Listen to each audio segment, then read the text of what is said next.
muitos psicólogos, ao realizar a avaliação para a cirurgia bariátrica, não vão em busca de uma informação que é muito importante, que é a base legal para você realizar esse procedimento. Então, a avaliação para a cirurgia bariátrica, ela não é algo que pode ser realizado sem nenhum conhecimento, sem o profissional saber o que embasa legalmente aquela atividade que ele está realizando, né? Então, nós temos as resoluções do Conselho de Psicologia e também a resolução do Conselho de Medicina, que é o que vai sustentar a nossa prática ao realizar a avaliação para a cirurgia bariátrica. E eu vou estar explicando quais são essas resoluções e aonde a gente deve buscar esta informação, porque é nosso dever enquanto profissional sempre estarmos atualizados sobre isso. Então, qualquer mudança que ocorra, que vai impactar neste processo que a gente realiza, a gente tem que estar atento para poder, de imediato, incorporar essa mudança na nossa prática, tá? Senão a gente pode estar, inclusive, cometendo uma falta ética. Então, quando a gente fala em base legal, a primeira resolução que é muito importante a gente conhecer é a resolução do Conselho Federal de Medicina, tá? Não é uma resolução do nosso conselho, mas é uma resolução que vai regulamentar toda a prática de cirurgia bariátrica. Inclusive, é nessa resolução aqui que a gente encontra a obrigatoriedade de se haver uma equipe multidisciplinar para fazer a avaliação desse paciente. Ainda é muito comum essa dúvida, se é obrigatório mesmo a avaliação de um psicólogo para a cirurgia bariátrica. É obrigatório sim, e nessa resolução a gente consegue ter bem claro essa informação. Então não é só do psicólogo que é obrigatória a avaliação, mas também de outros profissionais. Quais profissionais? Nutricionista, dependendo do paciente, psiquiatra, cardiologista, anestesista, o cirurgião, e pode-se entrar outros profissionais aí nessa avaliação de acordo com o quadro do paciente, então isso vai variar um pouquinho também, tá? Se o paciente tiver um quadro de saúde onde tenha a necessidade de algum outro especialista, ele tem que entrar na avaliação, por exemplo, um endócrino, né? Se o paciente tiver uma diabetes desregulada, enfim, ele vai ter que levar um relatório também do endócrino dele, tá? Então, essa resolução aqui é a número 1942 do ano de 2010, tá? Antes disso, a psicologia ela já fazia parte do processo de avaliação para bariátrica, nós já emitíamos o documento, mas em 2010 veio essa resolução do Conselho Federal de Medicina que deixou bem claro, tá? Nessa resolução, o que a gente encontra também? Quais são os tipos de cirurgias autorizadas pelo conselho a serem feitas pelos médicos? E nós, psicólogos, precisamos saber disso, tá? Quais são os tipos de cirurgia, né? Hoje nós temos 3 tipos, 3 modalidades, na verdade, dentro das modalidades, alguns tipos de cirurgia, né? Então, nós temos 3 modalidades de cirurgia, que são as restritivas, as absortivas e as mistas. E aí, dentro disso, os tipos de cirurgia. Por que a gente precisa saber disso, que isso consta lá também na resolução? Porque o paciente, quando ele chega pra gente para fazer a avaliação, ele precisa ter conhecimento de todo o procedimento que ele vai fazer parte, né? O que vai acontecer com ele. E a técnica a técnica que foi escolhida pela equipe cirúrgica para ser feita naquele paciente, vai ter um impacto direto aí em todo o procedimento, né? Então, desde a recuperação, desde o que ele vai sentir com a cirurgia, como vai ser a adaptação dele, né? A criação dessa nova rotina que vem aí após a cirurgia, que você tem que mudar hábitos, você tem que mudar comportamentos, você tem que reestruturar toda a sua vida, né? Isso é comum nas cirurgias, mas se ela é mista ou se ela é só restritiva ou se ela é só desabsortiva, algumas coisas vão variar, né, nessa recuperação. Por isso que é importante a gente conhecer os tipos de cirurgia, até porque se o paciente chega, a gente precisa perguntar para ele, né? Isso tá na anamnese. Qual tipo de cirurgia ele vai fazer? Aí ele vai te falar, você precisa conhecer aquilo, né? Então, na resolução vai estar lá para a equipe médica quais são os tipos de cirurgia autorizados, né? E nós, enquanto profissionais de psicologia, precisamos ter este conhecimento. Então, é fundamental que a gente conheça essa resolução, mesmo sem ela ser do nosso conselho, tá? Do Conselho Federal de Psicologia, nós temos 3 resoluções que são fundamentais também que tenhamos o conhecimento, porque elas vão fazer parte do processo de avaliação psicológica. Então, a primeira resolução é a resolução número 6 de 2019, que diz respeito aos documentos que são emitidos pelo psicólogo. Então, o psicólogo, ele não pode emitir qualquer tipo de documento, né? Existem alguns documentos que o psicólogo pode emitir e dentro de cada situação ele vai encaixar o documento dentro daquilo que foi pedido, né? Então ele não pode criar nada fora daquilo que está lá.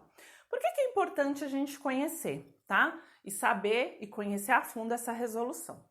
O documento que a gente vai emitir para avaliação de cirurgia bariátrica é o laudo, tá? Laudo psicológico. Psicológico. Nessa resolução, ela vai explicar direitinho a estrutura, tá, desse laudo, quais são as etapas, né, o que tem que constar neste documento e qual é a finalidade desse documento. Um laudo psicológico, ele só é emitido com base em uma avaliação psicológica e é justamente o que a gente faz no processo de cirurgia bariátrica. E por que a gente precisa conhecer isso? Muitas vezes, tanto o médico quanto o paciente que chega até nós, ele não tem esse conhecimento. Então, ele pode chegar até você pedindo um relatório ou pedindo uma declaração, algum outro tipo de documento. E nós não vamos emitir, né? Nós vamos emitir o quê? O laudo, né? E ele pede sem ter esse conhecimento. Por isso que nós que temos que ter, até porque é a nossa profissão. Então, quem tem que saber o que deve ser emitido, o que tem que ser emitido, é o psicólogo que está fazendo a avaliação, tá? Então, você precisa ter esse conhecimento. O laudo psicológico, ele vai ter as etapas, né? Os itens que são obrigatórios e que devem ser seguidos estruturalmente, exatamente como estão lá na resolução, tá? Então, a resolução, ela tem uma versão comentada, inclusive, né? Onde explica cada item e aí eu devo seguir aquilo à risca para ser feito da forma correta, tá? Então eu preciso conhecer essa resolução aqui. A próxima resolução que eu tenho que saber é a 1 de 2009, tá? Ela é um pouco antiga, mas ela tá em vigor ainda e eu devo segui-la sim, tá? Essa resolução, ela fala sobre prontuários. Então, todo paciente que eu atendo em consultório, todo paciente, não só em consultório, né, mas se eu atendo em um hospital, enfim, todo paciente onde é feito um procedimento relacionado à psicologia, eu tenho que ter um prontuário, tá? Todo paciente que eu atendo. Pode ser um prontuário virtual, pode ser um prontuário físico, pode ser um prontuário em um sistema, tá? Existem algumas regras que estão aonde? Aqui na resolução, né? Então, como eu falei, apesar dela ser um pouco antiga, ter aí mais de 10 anos já, é ela que está em vigor, é ela que a gente deve seguir. Esse paciente que eu estou fazendo avaliação para bariátrica, eu vou criar um prontuário dele, né? Então lá eu vou descrever, vou ter a identificação desse meu paciente, os dados, né? Vou falar a demanda, o que traz ele para mim, que é a avaliação para bariátrica, e aí vou colocar os procedimentos, tudo que eu estou realizando encontro a encontro com ele, né? Inclusive, se eu utilizo o teste, se eu aplico o teste, a folha do teste, o resultado do teste deve ficar no prontuário, tá? Vou colocar a evolução também, o que eu estou avaliando a cada encontro e como isso vem andando, caminhando, enfim. E a conclusão final. A conclusão final, no nosso caso, tá? É o laudo psicológico que eu vou guardar uma cópia no prontuário, inclusive assinado pelo paciente, que isso é feito na estrutura da avaliação psicológica, é a devolutiva, que é o último encontro, tá? Tudo isso que eu tô falando tá lá na resolução de prontuário, essa parte documental, tá? Não a estrutural da avaliação, mas a parte de documento, o que eu devo registrar, né? E por que é obrigatório e por que eu devo fazer? Porque se um dia eu precisar disso, ou se o conselho me pedir alguma informação sobre esse paciente, Isso pode acontecer por quê? Por conta de processos, às vezes nem envolvendo a gente, mas como ele passou por nós, ele acaba solicitando algum documento. E aí eu vou ter que ter esses dados. Então, se eu não faço o prontuário, eu não vou conseguir atender essa demanda e eu cometo uma infração ética. Então, eu tenho que fazer os prontuários, tá? Então, essa resolução aqui também eu tenho que ter o conhecimento, não só para avaliação bariátrica, essa resolução aqui serve para todos os pacientes que eu atendo, tá? A última resolução do Conselho de Psicologia é a 9 de 2018, que é sobre a avaliação psicológica. Então, essa é a resolução mais atual sobre avaliação e o procedimento que a gente faz para avaliação para bariátrica, né? É um procedimento de avaliação psicológica. Então, lá ele vai dar algumas diretrizes, né? Como, por exemplo, o uso de instrumentos, o uso de testes, né? E ele fala também dos instrumentos complementares, onde não é obrigatório o uso de teste, mas também eu não posso basear minha decisão, minha conclusão em documentos complementares, né? Os documentos complementares, como o nome já diz, ele tem que ser usado como um complemento, né? Eu nunca posso fundamentar o resultado da avaliação ali que eu estou fazendo nos documentos complementares, né? Nos instrumentos complementares, aliás. Mas só em instrumentos reconhecidos, em testes psicológicos e nos métodos que a psicologia utiliza, como, por exemplo, entrevistas, anamnese, observação, né? Então, nesta resolução aqui, eu vou conhecer as diretrizes do que eu preciso fazer, o que é permitido, o que não é, para a avaliação psicológica. E aí, a avaliação em vários contextos, tá? Não é só avaliação para bariátrica. A avaliação psicológica ela é um campo bem amplo, onde a gente tem a possibilidade de fazer em vários contextos, né? Esse procedimento de avaliação. Na área escolar, na área cirúrgica, né? Na área social, enfim, diversos contextos. O que eles vão trazer de orientação aqui nessa resolução, a gente consegue utilizar em todos eles, tá? Então, eu tenho que ler para saber o que eu posso ou não fazer para estruturar o meu processo aí, tá? Então, são essas resoluções aqui do meu Conselho de Psicologia e essa do Conselho de Medicina que eu tenho que ter o conhecimento.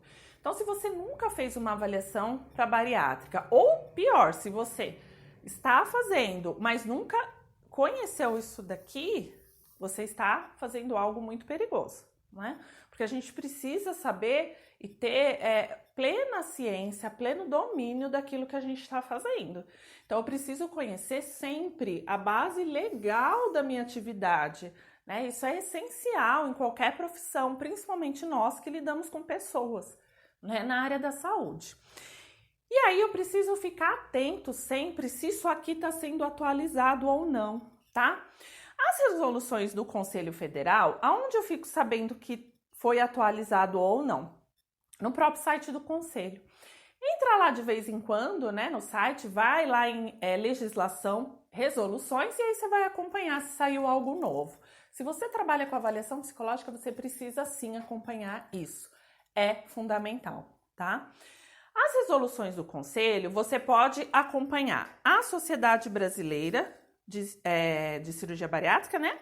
E o COESAS, tá? Porque lá eles vão passar a informação se tiver alguma alteração aqui da resolução relativa ao Conselho de Medicina. O que é a Sociedade Brasileira? É uma sociedade, né, onde tem profissionais não só de medicina, né, vários profissionais que estão envolvidos aí no processo de cirurgia bariátrica, onde tem publicações, congressos, eventos, está sempre sendo atualizadas as informações, o site deles é muito bom, então procure informações atualizadas lá.